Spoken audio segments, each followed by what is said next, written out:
15 मार्च 44 BC दुनिया का सबसे पावरफुल आदमी सेनेट फ्लोर पर खून में लथपथ पड़ा है, उन्हीं लोगों के हाथों धोखा खाकर जिन्हें वो दोस्त कहता था।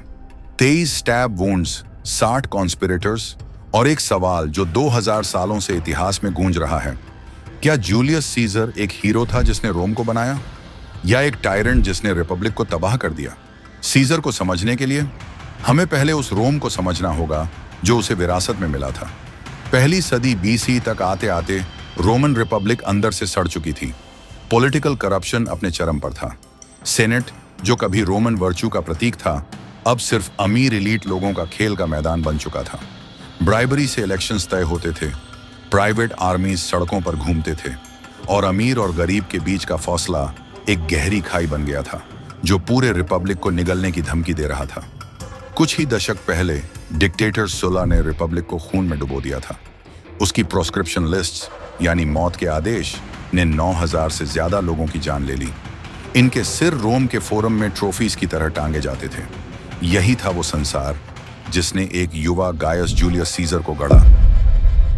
100 बीसी में एक एरिस्टोक्रेटिक फैमिली में जन्मे सीजर बाकी रोमन नोबल्स से बिल्कुल अलग साबित हुए।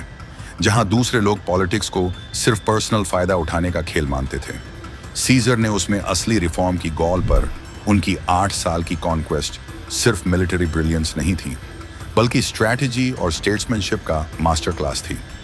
सीजर ने सिर्फ जीता नहीं, उन्होंने गैलिक पॉपुलेशंस को रोमन सिटीजनशिप दी, उनकी सोसाइटीज को रोमन सिस्टम में इंटीग्रेट किया और एक ऐसे रीजन में लास्टिंग पीस बनाई जो सदियों तक रोम का दुश्मन रहा था। लेकिन शायद सबसे हैरान करने वाली बात यह थी कि सीजर ने रोमन वॉरफेयर में एक नई सोच लाई, क्लेमेंसी। जहां पहले कमांडर्स डिफीटेड एनिमीज को मैसेकर कर देते थे, सीजर उन्हें माफ कर देते थे। वो अपने पुराने दुश्मनों को भी अपनी रैंक्स में जगह देते थे।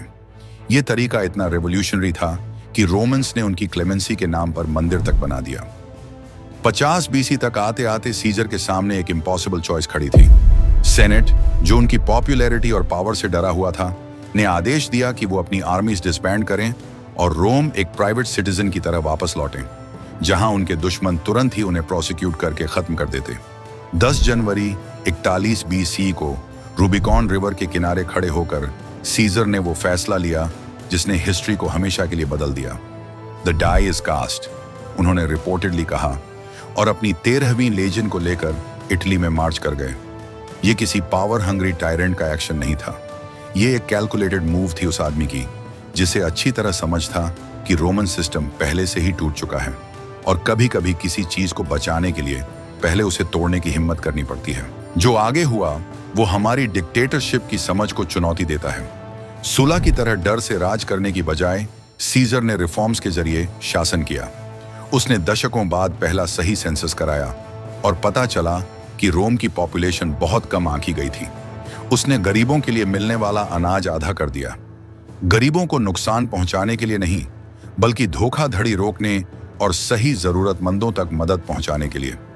सीजर ने जमीन उन परिवारों में बांटी जिनके 3 या उससे ज्यादा बच्चे थे, क्योंकि वो डेमोग्राफिक क्राइसिस को समझता था जो रोम के भविष्य को खतरे में डाल रहा था। उसने 1 साल तक गरीबों का मकान किराया माफ कर दिया।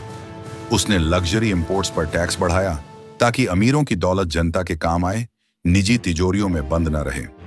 सबसे जरूरी, सीजर ने पूरे एम्पायर में एक जैसा टैक्स रेट लागू किया ताकि स्थानीय गवर्नर जनता से जबरदस्ती वसूली न कर सकें। उसने कर्ज पर लगने वाले भारी ब्याज खत्म किए, जिससे युद्ध के समय अमीर और भी अमीर हो रहे थे। उसने ये भी कानून बना दिया कि कोई भी रोमन अपने आप या अपने बच्चों को स्लेवरी में बेचकर कर्ज नहीं चुका सकता। ये टिरनी नहीं थी, ये रोमन इतिहास का सबसे बड़ा और सबसे व्यापक सोशल रिफॉर्म प्रोग्राम था। लेकिन सीजर की सबसे लास्टिंग लेगेसी शायद उसकी सबसे ओवरलुक्ड अचीवमेंट थी। रोमन कैलेंडर इतना करप्ट हो गया था पॉलिटिकल मैनिपुलेशन की वजह से, प्रीस्ट्स और मैजिस्ट्रेट्स अपने पर्सनल गेन के लिए मंथ्स बदलते रहते थे, जिससे सिविल और रिलीजियस लाइफ दोनों में केओस फैल गया था। अलेक्जेंड्रिया के ब्रिलियंट एस्ट्रोनॉमर सोसिजिनीस के साथ मिलकर सीजर ने जूलियन कैलेंडर बनाया, एक सोलर बेस्ड सिस्टम जिसमें 365 दिन थे और हर 4 साल में लीप ईयर आता था। यह कैलेंडर इतना एक्यूरेट था कि यह 1600 साल से ज्यादा समय तक यूज होता रहा और आज हमारे कैलेंडर का बेस यही है। एक ही स्ट्रोक में सीजर ने रोम और अल्टीमेटली पूरी दुनिया को रिलायबल टाइम का गिफ्ट दे दिया।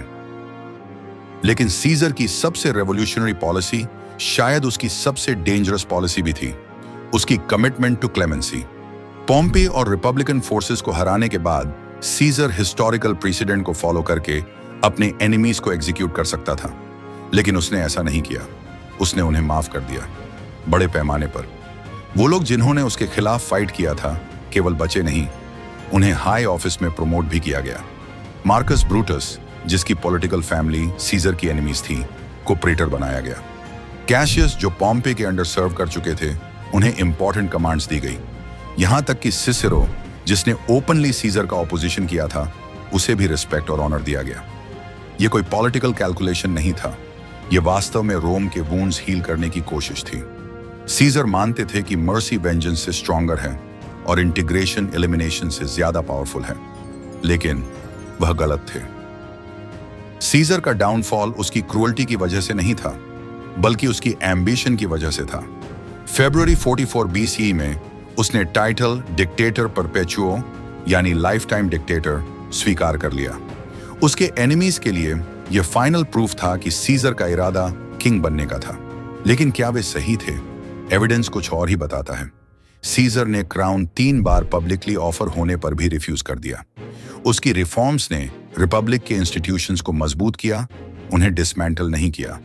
उसने सेनेट का साइज बढ़ाया, पहले एक्सक्लूडेड ग्रुप्स को सिटीजनशिप दी और इंश्योर किया कि आधे मैजिस्ट्रेट्स पॉपुलर वोट से ही चुने जाएं। फिर भी टायरनी की परसेप्शन खुद टिरनी जितनी ही डेंजरस हो सकती है। रोमन एलीट के लिए सीजर का सिर्फ एग्जिस्टेंस ही उनके दुनिया को थ्रेटन करता था। लोगों के बीच उसकी पॉपुलैरिटी, आउटकास्ट को सिटीजन्स में ट्रांसफॉर्म करना और मेरिट को बर्थ पर ऊपर रखना, यह सब नेचुरल ऑर्डर को चैलेंज करता था, जो उन्हें सदियों से पावर में बनाए रखता था। सीजर के खिलाफ कंस्पिरेसी शुरू हुई फरवरी 44 BCE में, और इसके पीछे 2 मुख्य पुरुष थे जिनकी मोटिवेशंस रोमन पॉलिटिक्स की कॉम्प्लेक्स नेचर को दिखाती हैं। मार्कस ब्रूटस आइडियोलॉजी से ड्रिवन था। वह जेन्युइनली मानता था कि सीजर एक टायरेंट बन गया था जो रिपब्लिक के लिए थ्रेट था। उसके एंसेस्टर ने शताब्दियों पहले आखिरी रोमन किंग को एक्सपेल किया था और पूरे रोम में ग्राफिटी भी दिखाई दे रही थी, urging him to live up to that legacy. Cassius का मोटिवेशन कुछ ज्यादा पर्सनल था, जेलसी और रिजेंटमेंट।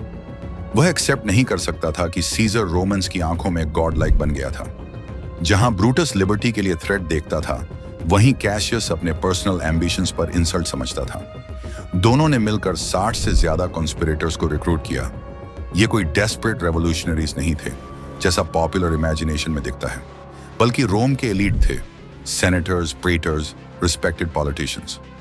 ये कोई पॉपुलर अपराइजिंग नहीं थी, ये एक एस्टैब्लिशमेंट कू था। 15 मार्च की सुबह सीजर की वाइफ कैल्पर्निया ने उससे विनती की कि वह सीनेट मीटिंग में न जाए। उसने सपना देखा था कि वह सीजर का मर्डर्ड बॉडी अपने आर्म्स में पकड़े हुए है। सीजर, जो सुपरस्टिशियस नहीं थे, इनिशियली घर रहने के लिए तैयार हुए, लेकिन डेसिमस ब्रूटस, सीजर के दोस्त और एलाई, ने उन्हें आने के लिए कन्विंस किया। डेसिमस ने पूछा, लोग क्या कहेंगे अगर आपके स्टेचर का आदमी एक महिला के सपनों पर ध्यान देता है? थिएटर ऑफ पॉम्पे में जब सीजर अपना सीट ले रहे थे, कॉन्स्पिरेटर्स ने अटैक किया। 23 घाव, लेकिन फाइनल ब्लो मार्कस ब्रूटस के द्वारा दिया गया, जिसने सीजर की स्पिरिट को तोड़ दिया। वह आदमी जिसने अपने एनिमीज के प्रति अनप्रेसिडेंटेड मर्सी दिखाई थी, उन्हीं लोगों द्वारा मारा गया जिन्हें उसने स्पेयर्ड किया था। तो आखिर जूलियस सीजर कौन था, हीरो या टायरान? एविडेंस एक कॉम्प्लेक्स पिक्चर दिखाता है। सीजर ने अनप्रेसिडेंटेड पावर एक्यूमुलेट की। हाँ, उसने रूबिकॉन क्रॉस किया, सेनेट की डिफायंस में सिविल वॉर लड़ा और खुद को डिक्टेटर फॉर लाइफ घोषित किया। अपने समय की स्ट्रिक्ट डेफिनेशन में वह अनडाउटेडली एक टायरेंट था, लेकिन सीजर की टिरनी रोमन हिस्ट्री में किसी से अलग थी। उसने अपनी पावर का यूज खुद को रिच बनाने या अपने एनिमीज को टेरराइज करने के लिए नहीं किया, बल्कि एक ब्रोकन सिस्टम को रिफॉर्म करने के लिए किया। उसकी पॉलिसीज ने पुअर को अपलिफ्ट किया, एक्सक्लूडेड ग्रुप्स को इंटीग्रेट किया और केओस में स्टेबिलिटी लाई। उसके ओपोनेंट्स के प्रति क्लेमेंसी की उदारता में क्रांतिकारी था। शायद असली सवाल यह नहीं है कि सीजर हीरो था या टाइटन, बल्कि यह है कि क्या रोमन रिपब्लिक बचाने लायक थी? वह सिस्टम जिसे सीजर ने ओवरथ्रो किया करप्ट, एक्सक्लूजनरी और इंक्रीजिंगली वायलेंट था। सेनेट जिसने उसे कंडेम किया वह रोमन पीपल का रिप्रेजेंटेशन नहीं करता था, बल्कि एक नैरो एलीट का जो अपने प्रिविलेजेस बचाने में लगा था। सीजर की ट्रेजेडी यह नहीं थी कि वह टायरेंट बन गया, बल्कि यह थी कि उसने दोनों बनने की कोशिश की, रिफॉर्मर और रिपब्लिकन, रिवोल्यूशनरी और रिस्टोरर।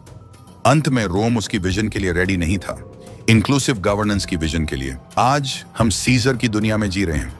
हमारा कैलेंडर वही दिन गिनता है जिसे उसने ऑर्गेनाइज किया। हमारी सिटीजनशिप की कॉन्सेप्ट्स उसकी इंक्लूसिव विजन की एको हैं।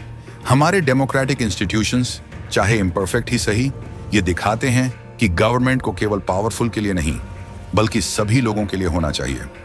जूलियस सीजर न तो प्योर हीरो था, न ही प्योर टायरेंट। वह कुछ और ही था, ज्यादा डेंजरस और ज्यादा इंस्पायरिंग। एक रेवोल्यूशनरी जिसने समझा कि कभी कभी एक रिपब्लिक को बचाने के लिए पहले उसे नष्ट करने की हिम्मत करनी पड़ती है। वही सवाल जिसने 2000 साल पहले रोम को हॉन्ट किया, आज भी हमें सोचने पर मजबूर करता है। जब इंस्टीट्यूशंस फेल हो जाएं, करप्शन सिस्टम को कंज्यूम कर लें और कुछ पावरफुल लोग पावरलेस को दबाएं, तब एक सच्चा लीडर क्या करे? सीजर ने इसका आंसर अपनी लाइफ से दिया। हिस्ट्री आज भी डिबेट करती है कि वह सही था या नहीं। आप क्या सोचते हैं? क्या सीजर रोम का सेवर था या उसका सबसे बड़ा थ्रेट? नीचे कमेंट्स में बताइए और ऐसे ही हिस्ट्री के सबसे कंट्रोवर्शियल फिगर्स पर डीप डाइव्स के लिए सब्सक्राइब करना मत भूलिए।